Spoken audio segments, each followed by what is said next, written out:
Siz hech qachon o'lim va sharmandalik o'rtasida tanlov qilganmisiz? Men qildim. O'sha tunda 16 yoshimda, tug'ilgan kunimda. Men shunchaki tort kesishni, sovg'alar olishni orzu qilgandim. Lekin taqdir menga sovg'a o'rniga zaharli ilonni tutqazdi. Opamning "agar rozi bo'lmasang, u meni o'ldiradi" degan faryodi hali ham qulog'im ostida jaranglaydi. Pochcham. Biz ishongan, suyangan tog'imiz. Aslida niqob kiygan yirtqich ekanligini bilganimda kech bo'lgandi. Bu hikoya mening qanday qilib bir kechada ulg'ayganim, qanday qilib o'z jonimdan kechib, opamni qutqarganim va bu sirning butun umrga tatigulik yuki haqida. Tinglang, faqat yig'lamang. Salom, mening sirdoshim. Mening ismim Malika. Hozir sizga aytib beradigan voqeamni eslash men uchun xuddi yara ustiga tuz sepishdek og'riqli. Lekin aytishim kerak. Balki kimdir eshitib xulosa chiqarar, balki kimdir o'zini olovdan asrab qolar. O'shanda men endigina 16 yoshga to'lgandim. Hayotim xuddi oq qog'ozdek toza, orzularim esa osmondek keng edi. Men dunyodagi hamma narsani go'zal deb bilardim. Odamlar yaxshi, quyosh charaqlab turadi, kelajak esa faqat baxtdan iborat deb o'ylardim. Lekin o'sha mash'um kundan oldin ko'rgan tushim. U mening birinchi ogohlantirishim ekan. Tushimda qop-qora, ko'zlari yonib turgan mushuk menga tashlandi. Uning tirnoqlari tanamni tilar, men esa qochib qutulolmasdim. Uyg'onganimda bilagimda qattiq og'riq his qildim. Shunchaki tushku deb o'zimni ovutdim. Ko'zguga qaradim. Qalin, qayrilma qoshlarim, kulib turgan ko'zlarim. Men baxtli bo'laman, dedim o'zimga. Xuddi Mutabar opamdek. Mutabar opam. Mening jonajonim, onamdan keyingi mehribonim. U yaqinda turmushga chiqqandi. Pochcham, Nazar aka haqida hamma og'iz to'ldirib gapirardi. Jiddiy, polvon kelbat, topish tutishi zo'r, deyishardi. Opam ham u haqida gapirganda ko'zlari porlardi. Men ularga havas qilardim. Qaniydi men ham shunday baxtli bo'lsam deb niyat qilardim. Bugun mening tug'ilgan kunim edi. Opam va pochcham mehmonga kelishadigan bo'lishdi. Uyimizda bayram shukuhi. Dadam bozor-o'char qilgan, oyim oshxonada, men esa uyni yaraqlatib tozaladim. Mehmonxona to'riga eng chiroyli ko'rpachalarni to'shadim. Yuragim hapriqib ularni kutardim. Kechga tomon ular kelishdi. Nazar akani birinchi marta shunday yaqindan, kuyov bo'lganidan keyin ko'rishim edi. Baland bo'yli, qoshlari qalin, nigohlari o'tkir. Lekin negadir uning ko'zlarida qizillik bor edi. Qo'llari biroz qaltirardimi? Balki hayajondandir, deb o'yladim. Axir yangi kuyovku. Dasturxon atrofida o'tirdik. U menga tabrik so'zlarini aytayotganda g'alati tikildi. Bu nigohda aka-singillik mehri emas, balki qandaydir sovuq, yopishqoq bir narsa bor edi. Men xijolat bo'lib tezda dasturxonni yig'ishtirishga tushdim. Charchagandirlar deb o'z xonamga kirib ketdim. Xonamda yotib shirin xayollar surayotgandim. Shu payt eshik sekin taqilladi va Mutabar opam kirib keldi. Chiroqni yoqdim. Opamning yuzini ko'rib yuragim shuk etib ketdi.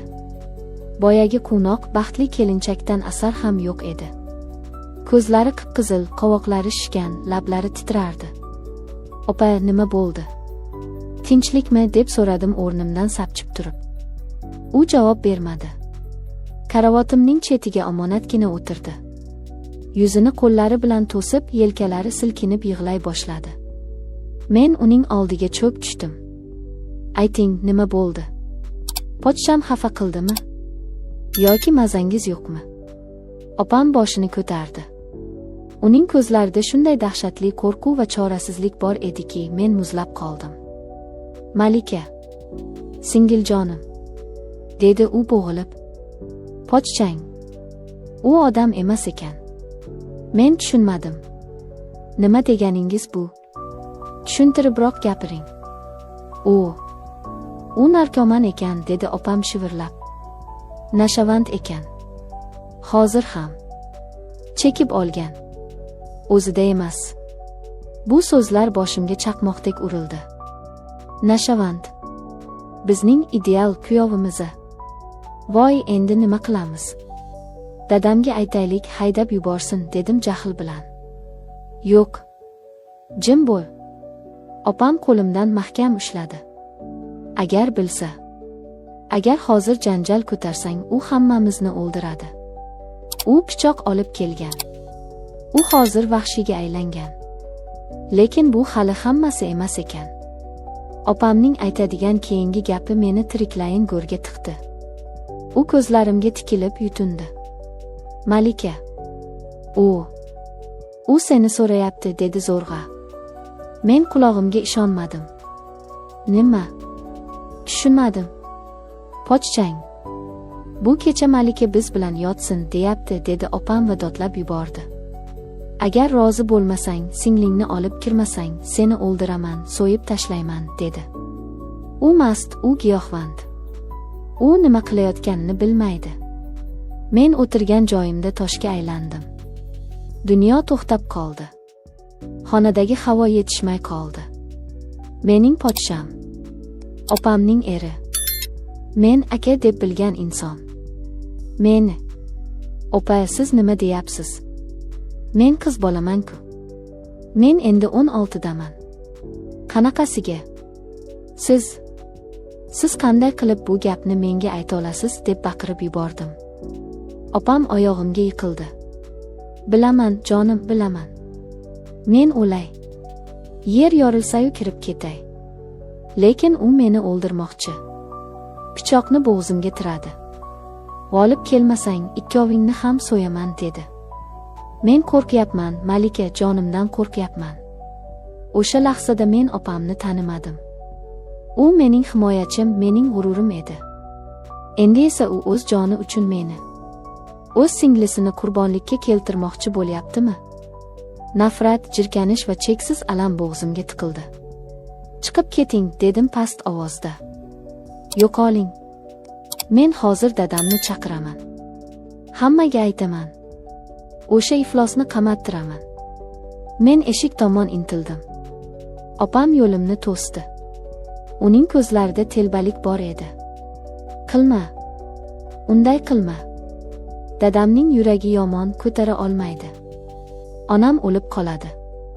Oilamiz sharmanda bo'ladi. Butun qishloqqa gap bo'lamiz. Malika, iltimos, faqat bir kecha. Faqat bugun. U ertaga eslay olmaydi ham. U hozir kayfda. Men yoningda bo'laman, u senga tegmaydi, shunchaki yonida yotasan. Va'da beraman. Yolg'on. Barchasi yolg'on. Qanday qilib yonida yotaman? Qanday qilib iflos maxluqning nafasiga chidayman? Siz uni sevasizmi, deb so'radim to'satdan. Opam yig'idan to'xtadi. Ha, men o'sha iflosni sevaman. O'lib ketsam ham sevaman. Men undan ajralolmayman. Agar hozir dadam bilsa, ajratib yuboradi. Men usiz yasholmayman. Bu javob meni butunlay sindirdi. Sevgi shunday tuban bo'lishi mumkinmi? Opam davom etdi. Agar sen rozi bo'lmasang, men o'zimni o'ldiraman. Hozir chiqib o'zimni osaman. U meni so'yishidan oldin o'zim o'laman.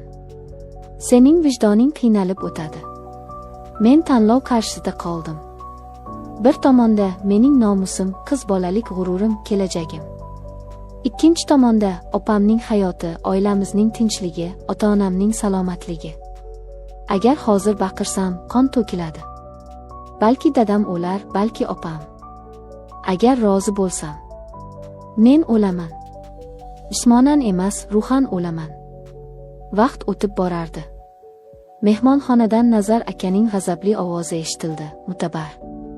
Qani senlar? Nega jim bo'lib ketding? Opam titrab ketdi. Ana chaqiryapti. Hozir keladi. Malika, jon singlim, rahm qil. Men ko'zlarimni yumdim. Ko'z oldimga ota-onamning baxtli yuzlari, opamning to'ydagi quvonchi keldi. Va men qaror qildim. Men bu ifloslikka, bu do'zaxga kiraman. Lekin men o'sha maxluqqa o'zimni xor qildirib qo'ymayman. Men kurashaman. Agar kerak bo'lsa, o'sha yerda o'laman, lekin nomusimni bermayman. Yuring, dedim quruq ovozda. Ko'z yoshlarim qurib qolgandi. boshlayvering. Men orqangizdan boraman. Biz mehmonxonaga kirdik. Xona dim, aroq va tamaki hidi anqib turardi. Nazar aka, pochcham to'rda ko'rpachalar ustida yonboshlab yotardi. Ko'ylagining tugmalari yechilgan, ko'zlari qonga to'lgan, basharasi bujmayib ketgan edi. U odamga emas, shaytonga o'xshardi. Bizni ko'rib irshaydi.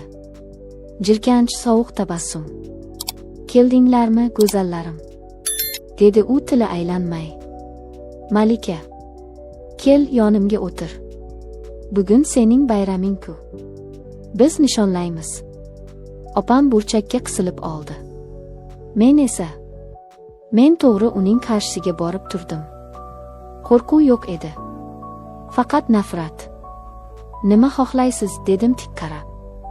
U hayron bo'ldi. Mening bu ohangimni kutmagandi. Oho, sherdil-ku bu, deb xirilladi u.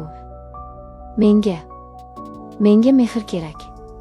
Opang bermagan mehrni sen berasan. U qo'lini cho'zdi. Bilagimdan ushlamoqchi bo'ldi. Men chaqqonlik bilan o'zimni chetga oldim. Qo'lingizni tekkizmang, dedim baland ovozda. Siz kimsiz o'zi? Erkakmisiz? Opamning ko'z yoshlaridan, mening yoshligimdan uyalmaysizmi? Uning jahli chiqdi. O'rnidan turmoqchi bo'ldi, lekin oyoqlari chalishib yiqildi. Giyohvandlik va ichkilik uni kuchsizlantirib qo'ygandi. U sudralib menga tashlanmoqchi bo'ldi. Shu payt men stul ustida turgan og'ir billur vazani ko'rib qoldim. Yuragimda bir kuch paydo bo'ldi.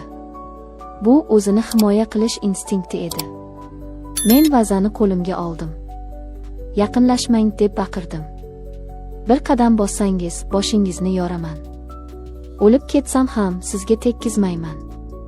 Opam yugurib kelib Nazar akani ushlab qoldi. Nazar aka, jon aka, tegmang, u yosh, u qo'rqyapti, deb yalinardi. Nazar aka opamni itarib yubordi. Yo'qol. U yana menga intildi. Men vazani baland ko'tardim. Ko'zlarimda o'lim sharpasi bor edi. U buni ko'rdi. Hatto eng vahshiy hayvon ham o'lim xavfini sezganda to'xtaydi. U to'xtadi. Xirillab kuldi. Mayli. Bugun senga rahm qilaman. Lekin ertaga seniki bo'laman, dedi va gilamga yuztuban yiqilib, xurrak otib uxlab qoldi. Men o'sha tunda uxlamadim. Qo'limda vaza, burchakda o'tirib tong ottirdim. Opam esa erining oyog'i ostida yig'lab chiqdi. Ertalab quyosh chiqqanda u uyg'ondi. Boshi og'rib, hech narsani eslay olmasdi. Boshim yorilyapti, suv beringlar, dedi u nola qilib. U bizga qaradi. Mening qo'limdagi vazani, opamning shishgan ko'zlarini ko'rib hayron bo'ldi. Nima bo'ldi? Tinchlikmi, deb so'radi. U hech narsani eslamasdi. Bizning do'zaximiz, mening o'lim bilan yuzlashganim, uning uchun shunchaki o'chib qolgan xotira edi. Men o'sha kuni qasam ichdim. Bu uyda, bu ifloslik ichida qolmayman. Men dadamga hammasini aytmadim. Aytolmadim. Lekin men opamga shart qo'ydim, yoki siz bu iflosdan ajrashasiz, yoki men bu uydan butunlay ketaman va sizlarni o'lgan deb hisoblayman. Opam yig'ladi, yalindi, lekin men qarorimda qat'iy edim. Men o'sha kuni Hamid akaga, meni sevgan, lekin men e'tibor bermagan o'sha sof dil yigitga xat yozdim. Meni olib keting. Qayerga bo'lsa ham. Faqat bu yerdan uzoqqa. Taqdir meni sinadi, lekin sindira olmadi. Men o'sha tunda nafaqat opamni, balki o'z g'ururimni ham saqlab qoldim. Hozir oradan yillar o'tdi. Men boshqa shahardaman. Baxtliman. Lekin o'sha tunning soyasi hamon tushlarimga kirib turadi. Qizlarga aytar so'zim, hech qachon birovning baxti yoki tinchligi uchun o'z nomusingizni, o'z hayotingizni qurbon qilmang. Hatto u eng yaqin insoningiz bo'lsa ham. Yirtqichga rahm qilib bo'lmaydi. Unga faqat tish va tirnoq bilan javob berish kerak. Opamchi? U baribir o'sha eri bilan qoldi. U o'z tanlovini qildi. Men esa o'zimnikini. Bizning yo'llarimiz ayro tushdi. Lekin men tirikman. Men pokman. Va men kuchliman. E'tiboringiz uchun rahmat. O'zingizni asrang, chunki sizdan boshqa hech kim sizni chinakamiga asramaydi.